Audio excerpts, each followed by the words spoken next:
오늘은 우리 교회의 평신도 목회자들을 선출하는 날입니다. 장로와 집사를 선출하는 것이죠. 어떤 교회는 장로가 될 때 3천만 원, 집사는 300만 원 이상의 헌금을 내야 한다고 하는데요. 우리 교회는 어떻게 해야 하는지 한번 생각해 보겠습니다.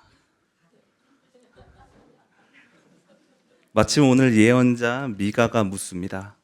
내가 주님 앞에 나아갈 때 무엇을 가지고 가야 합니까?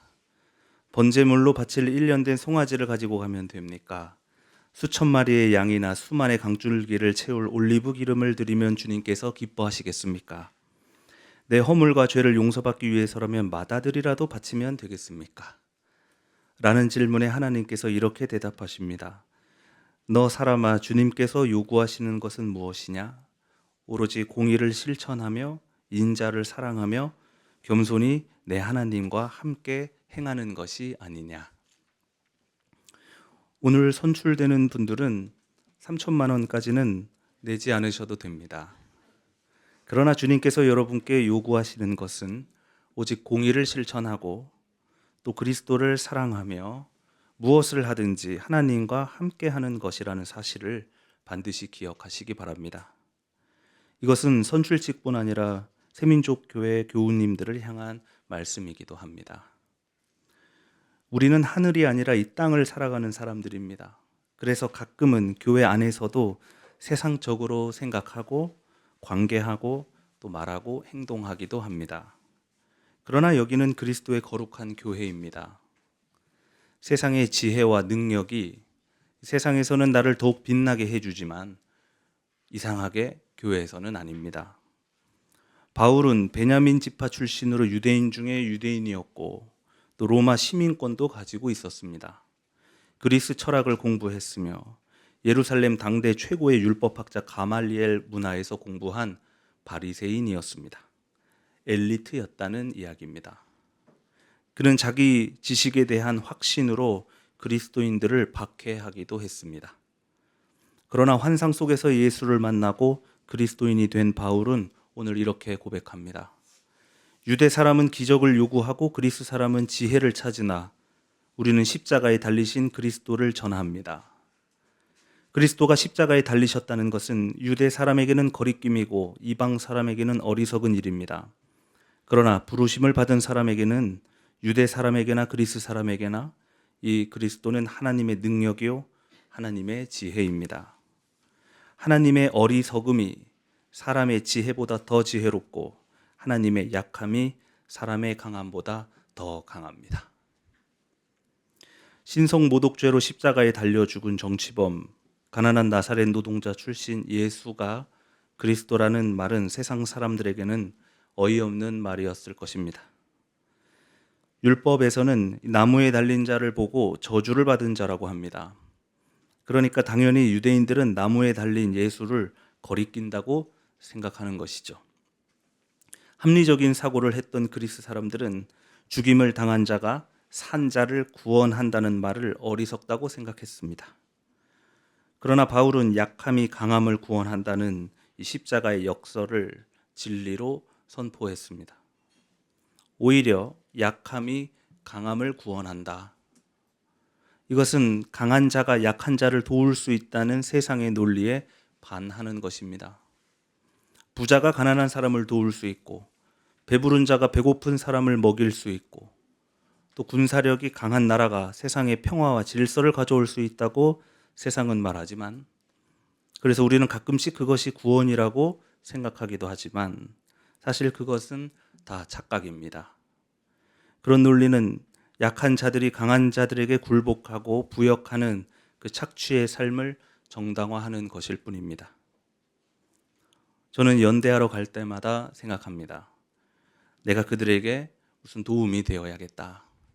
도움을 줘야겠다. 쫓겨나는 사람들에게 또 해고당한 노동자들에게 큰 도움이 되어줘야겠다. 그러나 제가 연대할 때마다 받아오는 것은 어떤 보람이 아니라 구원입니다. 내가 구원을 주러 갔는데 내가 오히려 구원을 받아옵니다. 약함이 강함을 구원한다는 것은 어떤 세상의 논리가 아니라 이렇게 말로 표현할 수 없는 하늘의 신비입니다. 이 진리를 오늘 예수께서도 우리에게 가르쳐 주셨습니다. 가난한 사람은 복이 있다. 하늘나라가 그들의 것이다. 세상을 살면서 가난을 몰랐다면 좋았으련만. 그러나 가난을 몰랐다면 하나님도 몰랐을 것이고 또 하늘나라도 몰랐겠지요. 그러니까 가난하기 때문에 그 사람은 복이 있습니다. 슬퍼하는 사람은 복이 있다. 하나님이 그들을 위로하실 것이다. 세상을 살아가면서 슬픔을 몰랐다면 좋았으련만. 그러나 슬픔을 몰랐다면 하나님의 위로도 몰랐겠죠. 그러니까 슬퍼하기 때문에 그 사람은 복이 있습니다. 온유한 사람은 복이 있다. 그들이 땅을 차지할 것이다. 착한 사람은 법도 모르고 세상 돌아가는 꼴도 모르니 바보 같아서 땅을 빼앗깁니다. 그러나 그들은 하나님이 주시는 땅을 받을 것입니다. 궁중족발이 쫓겨났을 때 그 사장님은 이렇게 편지했습니다. 채부동 212라는 궁중족발은 사라졌지만 그 궁중족발은 우리들의 만남과 연대를 통해서 그 공간을, 이 땅을 넘어서게 된 것입니다. 영원한 공간을 알게 되었으니 그 온유한 사람은 그 착함 때문에 복이 있습니다. 의에 줄이고 목마른 사람은 복이 있다. 그들이 배부를 것이다. 배고픔을 모르고 살면 얼마나 좋았겠습니까? 그러나 그랬다면 하나님께서 그 배고픔 속에 밥이 아니라 주님의 의로움으로 채워주시는 그 풍요로움은 평생 몰랐을 것입니다. 그러니까 배고프기 때문에 그 사람은 복이 있습니다. 자비한 사람은 복이 있다. 하나님이 그들을 자비롭게 대하실 것이다. 옆에 쓰러진 사람을 그냥 지나쳐 갈 수 있었다면 괜한 자비로움 때문에 연대해버려서 같이 고난을 받는 일도 없었겠지만 그 일로 인하여 내가 그와 함께 하나님의 자비로움을 받았으니 그것은 얼마나 커다란 복입니까? 그러므로 자비했기 때문에 그 사람은 복이 있습니다. 마음이 깨끗한 사람은 복이 있다. 그들이 하나님을 볼 것이다. 마음이 깨끗하지 않았다면 불의 앞에서 눈도 잘 감고 거짓말도 잘 해서 억울할 일도 없었겠지만 그래도 그 억울한 사람은 진실이라는 하나님을 홀로 보게 되었습니다. 그러므로 마음이 깨끗했기 때문에 그 사람은 복이 있습니다. 평화를 이루는 사람은 복이 있다. 하나님이 그들을 자기의 자녀라고 부르실 것이다. 진정한 평화를 위해 투쟁하는 사람들은 공산주의자, 사탄의 자녀라고 비난과 조롱을 받겠지만 그 투쟁 안에서 그들을 돌보시는 하나님을 만나고 결국에는 우리가 하나님의 자녀라는 것을 다 깨닫게 되었으니 그 얼마나 복이 있는 일입니까? 그는 평화를 위해 투쟁했기 때문에 복이 있습니다.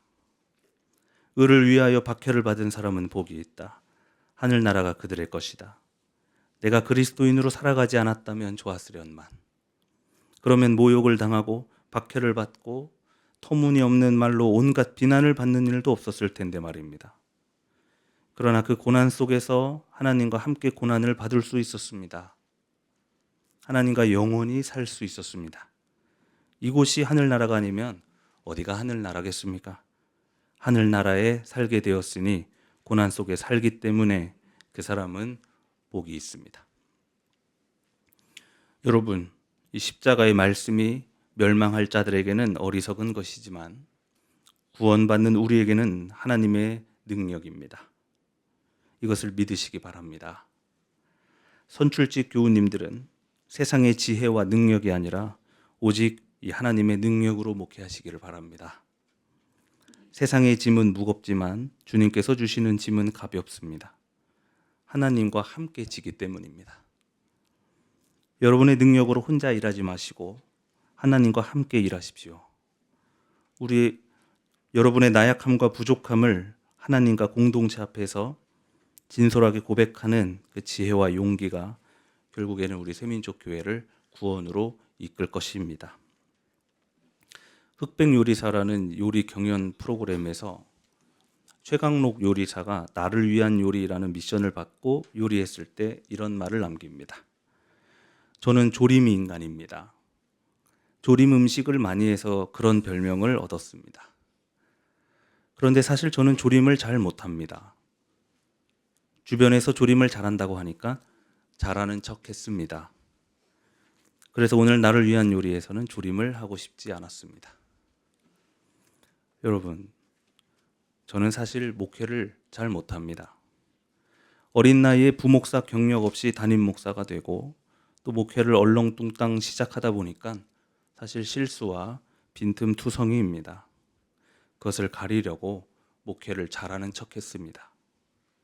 이렇게 자격 없고 또 부족한 저를 그리고 우리 교회를 여기까지 이끌었던 것은 저의 능력도 아니고 여러분의 능력도 아니고 오로지 약할 때 강함 되시는 그리스도의 능력임을 고백합니다. 사랑하는 교우 여러분, 우리가 살면서 언제 신앙이 가장 짙어지는지 아십니까? 그것은 가장 아플 때입니다. 아픈 사람이 진정한 사랑을 품고 있고요. 약한 사람이 구원을 줄 수 있습니다. 오직 십자가의 능력으로 나아가는 새민족교회 가운데 그리스도의 놀라운 구원의 역사가 드러나기를 주님의 이름으로 축원합니다. 오늘 주신 말씀 다 함께 묵상하겠습니다.